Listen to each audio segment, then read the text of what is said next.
मेरी ही महिमा ये चारों वेद गा रहे हैं, सुना रहे हैं। परमात्मा ये करता है, परमात्मा ये करता है, परमात्मा ऐसी लीला करता है। लेकिन मेरे पाने की विधि वेदों में वर्णित नहीं है। अब यहां दो प्रश्न उठते हैं कि एक तो परमात्मा सामने बोल रहे हैं, कह रहे हैं, प्रत्यक्ष खड़े हैं, फिर कहते हैं मुझे पाने का तरीका वेदों में नहीं है। अब इससे क्या सिद्ध होता है कि परमात्मा के दर्शन कर लेने से मोक्ष नहीं, परमात्मा के द्वारा दिए गए उस भक्ति की कमाई करने से मोक्ष होगा।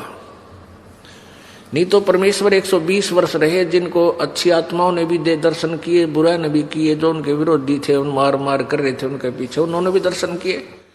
दर्शन से मोक्ष नहीं है, परमात्मा के उस मंत्र से मोक्ष है। मोक्ष का मीन है कि जैसे हम परमात्मा ने हमें विधि बताई है वह कमाई कराएंगे, उस राम नाम के धन को जोड़ेंगे, उस भक्ति की शक्ति योग के बलते, भक्ति के बल से, उस राम नाम की कमाई की शक्ति से हम सतलोक जाएंगे। वहां जाकर के हम परमानेंट सुखी हो जाएंगे। उसको प्रभु प्राप्ति कहा जाता है।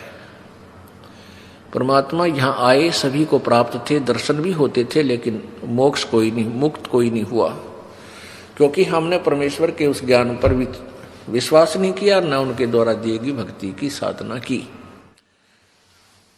तो परमात्मा के नाम से मोक्ष होगा, केवल दर्शन मात्रता नहीं।